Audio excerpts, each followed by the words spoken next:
Bonjour à tous, dans cette vidéo je vais vous présenter la résolution de quelques exercices pour mieux s'approprier les connaissances du chapitre sur les transformations nucléaires. Un rappel pour commencer sur la notation AZX qui décrit le noyau d'un atome.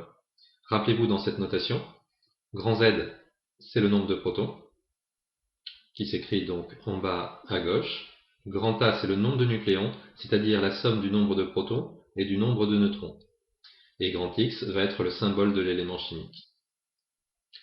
Un élément chimique est caractérisé par son numéro atomique grand Z, c'est-à-dire que tous les représentants atomes ou ions d'un élément chimique donné ont donc des noyaux contenant le même nombre de protons et le même symbole chimique. On va voir une nouvelle définition, c'est la définition d'isotope. Des atomes ou des ions isotopes possèdent le même nombre de protons grand Z et un nombre de neutrons grand N qui est différent. Ils vont avoir donc le même numéro atomique, grand Z, mais un nombre de nucléons, grand A, qui va être différent. Comme ils ont le même numéro atomique, ils vont appartenir au même élément chimique. Dans l'exemple ci-contre, ici, vous voyez qu'on a deux noyaux du cuivre qui sont isotopes. Ils ont bien sûr, comme ils appartiennent au même élément chimique, ils ont le même nombre de protons. Ils n'ont pas le même nombre de nucléons. Et comme Z égale 29, il s'agit du même élément chimique. Donc deux noyaux isotopes, le cuivre 63 et le cuivre 65. Dans la liste de noyaux suivants, on va essayer de déterminer les noyaux qui sont isotopes.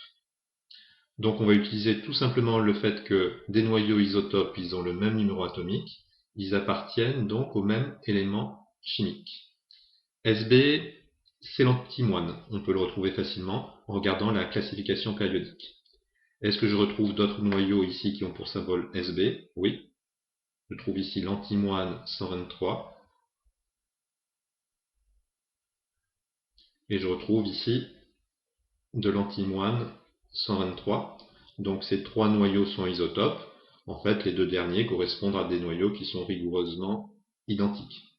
Donc je peux dire que l'antimoine 125 et l'antimoine 123 sont deux noyaux qui sont isotopes.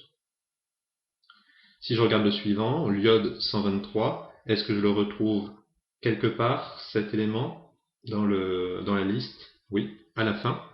Donc ici, je vais trouver deux noyaux isotopes de l'iode 123 et l'iode 125. Ils ont tous les deux donc le même numéro atomique, 53, même s'il n'est pas représenté ici, mais des nombres de nucléons qui sont différents. Pour terminer, je trouve ici l'étain 121, je ne retrouve pas de noyau d'étain ailleurs. Je trouve IN, IN c'est l'indium, il n'y a pas d'autre noyau d'indium, donc pas d'isotope. Et puis le titane 49, là non plus, pas d'autre noyau de titane, donc pas d'autre isotope ici pour le titane 49. Deuxième exercice, où on va compléter le tableau suivant. Alors, première ligne du tableau, il s'agit de l'élément uranium, Z égale 92, il nous manque le nombre de nucléons. Pour avoir le nombre de nucléons, on fait la somme du nombre de protons et de neutrons, 92 plus 145, 237. L'uranium a pour symbole grand U, on le trouve dans la classification périodique. Et puis après, on reporte le nombre de protons en bas, le nombre de nucléons, 237 en haut. Deuxième ligne du tableau, on a à nouveau Z égale 92, donc il s'agit de l'uranium. C'est le nombre de protons qui caractérise l'élément chimique. Pour avoir le nombre de neutrons, on fait 235 moins 92, donc 143. Notation AZX, uranium 235, numéro atomique 92. On passe à un nouvel élément chimique qui a pour symbole K. Il s'agit du potassium.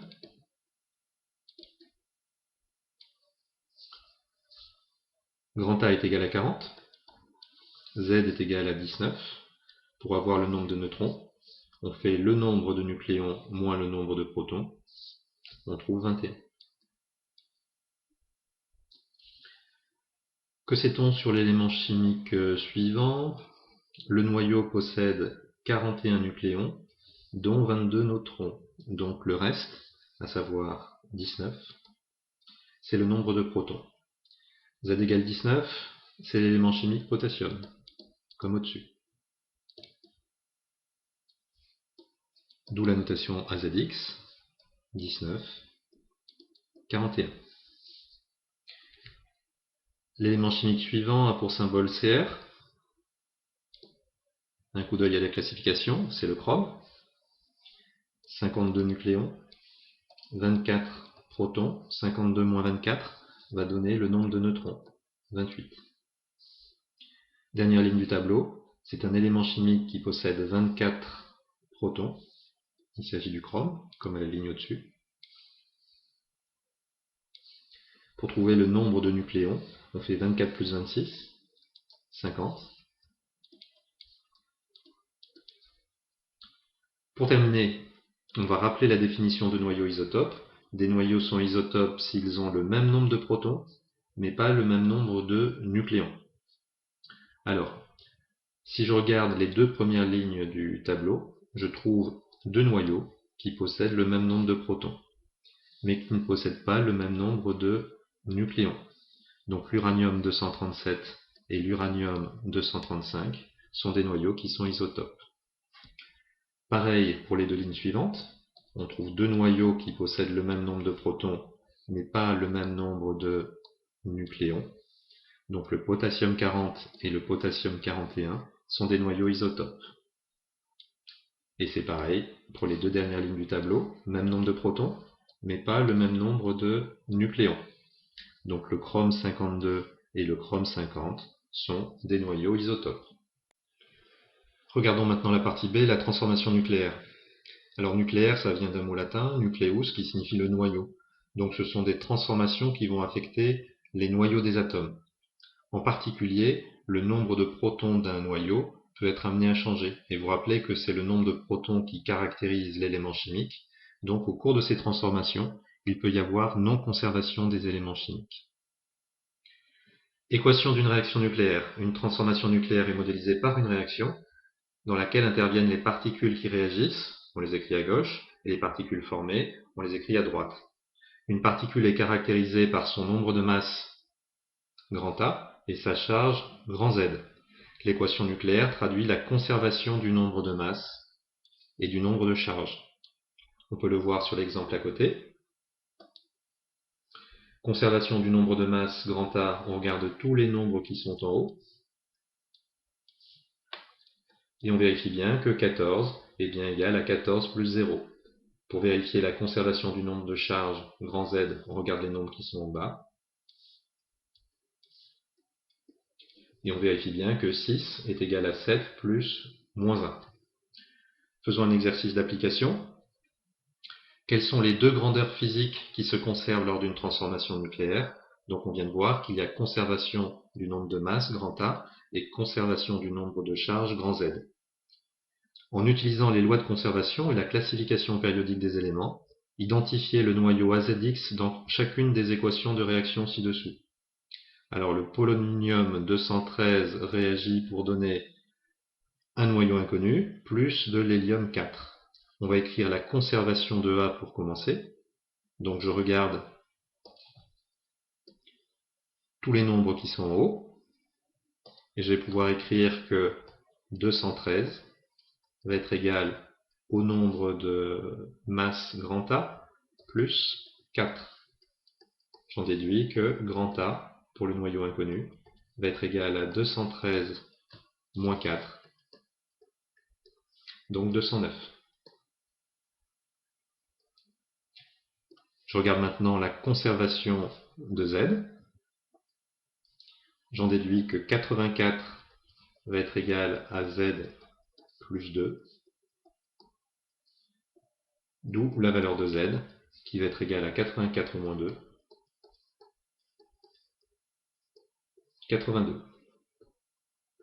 Je vais pouvoir en déduire, en regardant la classification périodique des éléments, il faut que je recherche l'élément chimique qui a pour numéro atomique 82.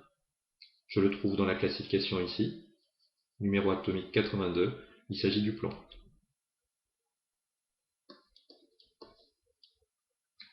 Donc ça y est, je connais mon noyau inconnu. Il s'agit d'un noyau de plomb qui a pour numéro atomique Z égale 82 et pour nombre de nucléons 209.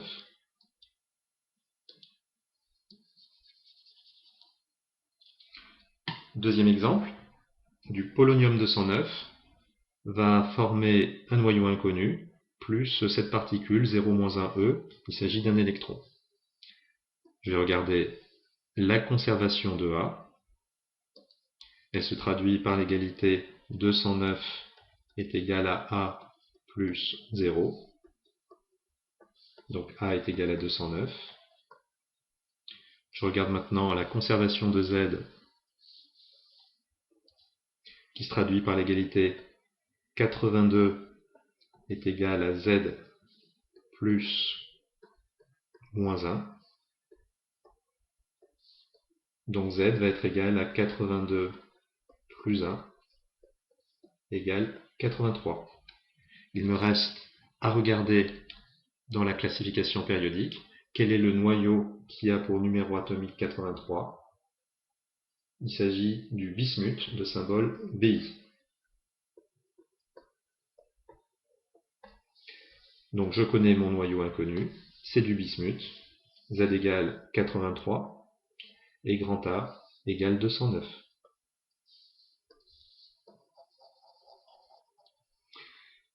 Dernier exercice, conservation de A. Un neutron va entrer en collision avec un noyau de plutonium 239 pour former du strontium 84 plus un noyau inconnu plus 3 neutrons. Donc je vais écrire la conservation de A. Ici il faudra être vigilant parce qu'il se forme 3 neutrons. Donc il faut considérer que c'est un neutron plus un neutron plus un neutron. Que va donner la conservation donc de A? 1 plus 239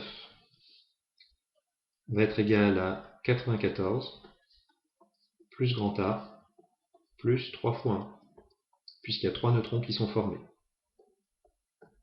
On en déduit donc la valeur de A, qui va être égale à 239 plus 1, ça fait 240, auquel je vais soustraire 94 moins 3. Le résultat de l'opération donne 143. Je regarde maintenant la conservation de Z.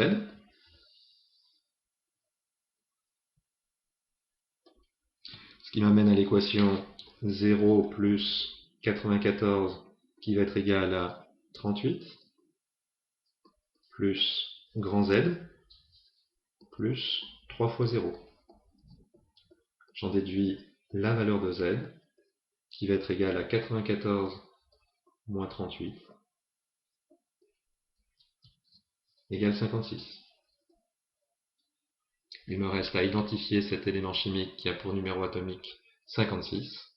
Je le trouve ici dans la classification périodique. Il s'agit du barium.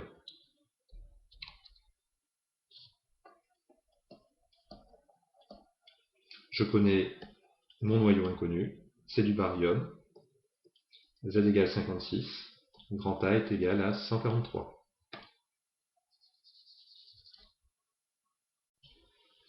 Une synthèse des 3 derniers chapitres avec cet organigramme. Identification de la nature d'une transformation. Pour cela, il va falloir analyser les réactifs et les produits. Regarder ce qu'il y a avant et ce qu'il y a après transformation. Dans le cas d'une transformation physique, il va y avoir la même espèce chimique mais dans 2 états physiques différents. Par exemple ici, de l'eau qui passe de l'état solide à l'état liquide. Dans le cas d'une transformation chimique, les espèces chimiques vont être différentes avant et après, mais il va y avoir conservation des éléments chimiques et de la charge électrique. Par exemple ici, une molécule de méthane réagit avec 2 molécules de dioxygène pour donner du CO2 plus 2 molécules d'eau. Dans le cas d'une transformation nucléaire, les éléments chimiques vont être différents puisque ces transformations nucléaires affectent les noyaux. Il va y avoir conservation du nombre de masses et du nombre de charges. Exemple, du plutonium 238 va former de l'uranium 234 plus de l'hélium 4. Un exercice d'application, il va falloir identifier et justifier la nature physique, chimique ou nucléaire de chaque transformation. Petit a, Donc on voit que les espèces chimiques ne se conservent pas. Il va donc s'agir d'une transformation chimique. Petit b, on a la même espèce chimique mais dans deux états physiques différents. Il s'agit d'une transformation physique. Petit c, on voit qu'il n'y a pas conservation des éléments.